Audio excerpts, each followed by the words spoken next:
Ready to move in premium triplex villas at Kollur APR Projects. సాధారణంగా పండగలన్నీ ప్రతి సంవత్సరం దాదాపుగా ఒకే తేదీలోనో లేదా ఒకే నెలలోనో వస్తుంటాయి. ఉదాహరణకి సంక్రాంతి అయితే జనవరి 14, 15, 16 తేదీల్లో, దసరా దీపావళి పండుగలు అక్టోబర్, నవంబర్ నెలలో వస్తాయి. ఉగాది మార్చిలో కానీ ఏప్రిల్లో కానీ వస్తుంది. క్రిస్మస్ అయితే ఖచ్చితంగా డిసెంబర్ 25వ తేదీనే వస్తుంది. కానీ ముస్లిం సోదరులు అత్యంత పవిత్రంగా భావించే రంజాన్ పండుగ మాత్రం ఏడాదికి మారుతూ ఉంటుంది. గతేడాది ఏప్రిల్ 21న వచ్చిన రంజాన్ పండుగ ఈ ఏడాది ఏప్రిల్ 11న వచ్చింది. వచ్చే ఏడాది మార్చిలో వస్తుంది. ఆ తర్వాత వచ్చే ఏడాది ఫిబ్రవరిలో, ఆ తర్వాత జనవరి, ఆ తర్వాత డిసెంబర్, అలా ప్రతి ఏడాది తగ్గుతూ వస్తుంది. ఓవరాల్గా ప్రతి నెలలో రంజాన్ పండుగ వస్తుంది. ఎందుకు అలా వస్తుందో ఇప్పుడు తెలుసుకుందాం.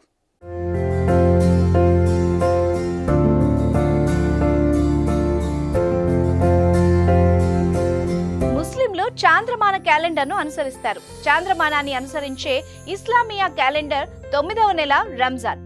దీన్ని ముస్లింలు అత్యంత పవిత్రమైనదిగా నెలలు భావిస్తారు. దానికి ప్రధానమైన కారణం దివ్య ఖురాన్ గ్రంథం ఈ మాసంలో ఆవిర్భవించడమే. క్రమశిక్షణ, దాతృత్వం, ధార్మిక చింతనల కలయికే రంజాన్ మాసం. ఆధ్యాత్మికంగా ఎంతో ప్రాముఖ్యం ఉన్న రంజాన్ మాసం ప్రత్యేక ప్రార్థనలు, కఠిన రోజా ఉపవాస దీక్షలు, దాన ధర్మాలు, ఆధ్యాత్మిక సందేశాలతో సాగుతుంది. మహమ్మద్ ప్రవక్త లా ఇల్లా ఇల్లల్లా అన్న సూత్రం ప్రకారం మానవుల్ని కష్టాల నుంచి కాపాడేందుకే ఈ మాసాన్ని సృష్టించినట్టు చరిత్ర చెబుతోంది. ఈ మాసంలో రోజుకు 5 పర్యాయాలు నమాజ్తో పాటు ప్రత్యేక ప్రార్థనలు చేస్తారు. పవిత్ర మాసంలో దాన ధర్మాలకు కూడా ప్రత్యేకమైన స్థానం ఉంది. ఈ నెలలో చనిపోతే నేరుగా స్వర్గానికి చేరతారని, నరకపు ద్వారాలు మూసి ఉంటాయని ముస్లింల ప్రగాఢ నమ్మకం.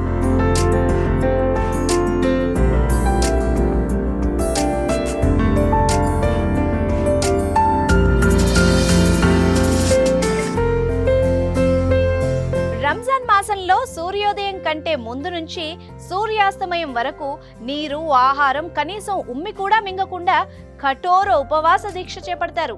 వయసులో తారతమ్యం లేకుండా చిన్న, పెద్ద, ముసలివారు కూడా భక్తి శ్రద్ధలతో ఉపవాస దీక్షలో ఉంటారు. ఈ ఉపవాస దీక్షలతో బలహీనతలు, వ్యసనాలను జయించవచ్చని ఇస్లాం మత గురువులు చెప్తారు. ఉపవాస దీక్షల వల్ల జీర్ణశక్తి పెరిగి ఆరోగ్యంగా ఉంటారని శాస్త్రం చెప్తోంది. ఉపవాస దీక్షలు సహరీతో ప్రారంభమై ఇఫ్తార్తో ముగుస్తుంది. ఖర్జూరపు పండు తిని దీక్షను విరమించే ముస్లింలు ఆ తర్వాత పలు రకాలమైన రుచికరమైన వంటకాలను భుజిస్తారు. కొన్ని ప్రత్యేక సందర్భాల్లో ప్రయాణంలో ఉన్న వాళ్ళు ఉపవాస దీక్ష ఉప్పుతో కూడా విరమించే అనుమతి ఉంది. ఈ వంటకాలతో పాటు సాంప్రదాయ వంట హలీంను తయారు చేసుకుని తింటారు. వీటికి సంబంధించిన ప్రత్యేక హోటల్స్ కూడా ఉంటాయి. కళ్లకు సుర్మా పెట్టుకోవడం కూడా ముస్లింలు సున్నత్ గానే భావిస్తారు. ప్రవక్త హజరత్ మహమ్మద్ సదా సుర్మా పెట్టుకునే వాళ్ళని అంటారు.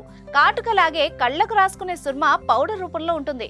ముస్లింలు అందమైన భరిణల్లో వీటిని దాచుకుని ఇంటికి వచ్చిన అతిథులకు అత్తరుతో పాటు కళ్లకు పెట్టుకోవడానికి కూడా ఇవ్వడం సాంప్రదాయం. ప్రతి నమాజ్ కి ముందు సాంప్రదాయం ప్రకారం ముఖము, కాళ్ళు, చేతులు శుభ్రం చేసుకుని సుర్మా పెట్టుకుంటారు. ఇది కళ్లకు మేలు చేస్తుంది.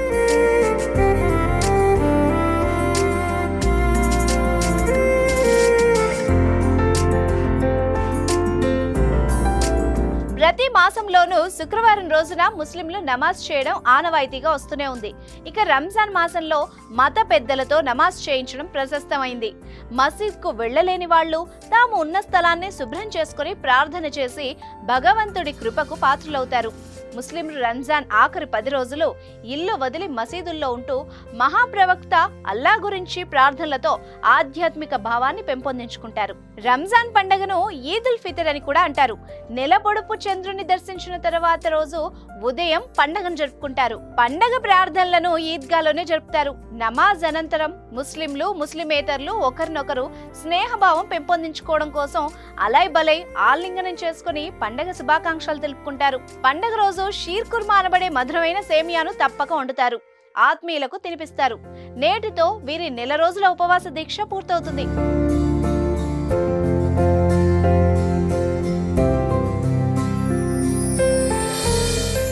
ఖురాన్ ముస్లిం సిద్ధాంతం ప్రకారం తాము సంపాదించిన దానిలో పేదవాళ్ల కొరకు కనీసం 100కి 2 రూపాయలైనా దాన ధర్మం చేయాలని భావిస్తారు.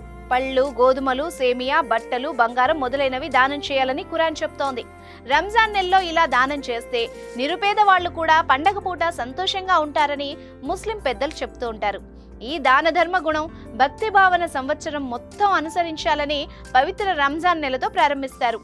ఆకలి అంటే ఎంత కఠినంగా ఉంటుందో స్వయంగా అనుభవిస్తే తప్ప అనుభవంలోకి రాదు అనే భావనతో ఈ రంజాన్ రోజా ఉపవాస దీక్షలు అనే సూత్రాన్ని ప్రతిపాదించారు. లోకంలో ఎంతో మంది అభాగ్యులు, నిరుపేదలు ఆకలితో అలమటిస్తూ దుర్భరమైన జీవితాల్ని వెళ్లబుచ్చుతున్న వాళ్ల కొరకు మానవత్వంతో విధిగా తమ సంపాదనలో కొంత శాతం కేటాయించి సాటి వాళ్లకి దాన ధర్మాలు చేయాలని సూచించారు. మనకు ఆకలి వేస్తే భరించడం ఎంత కష్టమో రోజా ఉపవాసం ద్వారా తెలియజేసి సాటి నిరుపేదలకు దాన ధర్మాలు చేయమని పవిత్ర ఖురాన్ సూచిస్తోంది. మానవీయ విలువల్ని తెలియజేసే పవిత్ర ఖురాన్ గ్రంథాన్ని తప్పకుండా ఈ రంజాన్ మాసంలో ప్రతి ఒక్కరూ చదవాలి లేదా వినాలి అనే నియమం కూడా ఉంది. అయితే రంజాన్ పండుగ అన్ని కాలాల్లో రావడంపై ఓ ముస్లిం మత పెద్ద మాట్లాడుతూ అల్లా తమ భక్తులను అన్ని కాలాల్లోనూ అంటే ఎండాకాలం, వానాకాలం, చలికాలాల్లోనూ కఠిన నియమాలు ఆచరిస్తారని చెప్పేందుకే ఇలా ప్రతి సంవత్సరం రంజాన్ పండుగ వేరువేరు రోజుల్లో జరుపుకునేలా ఆదేశించాడని చెబుతున్నారు. చూసారా ఈ పండుగ ఒక గొప్పదనం. సుమన్ టీవీలో మీ పర్సనల్ అండ్ బిజినెస్ ప్రమోషన్స్ కోసం కింది నెంబర్కి కాంటాక్ట్ చేయండి.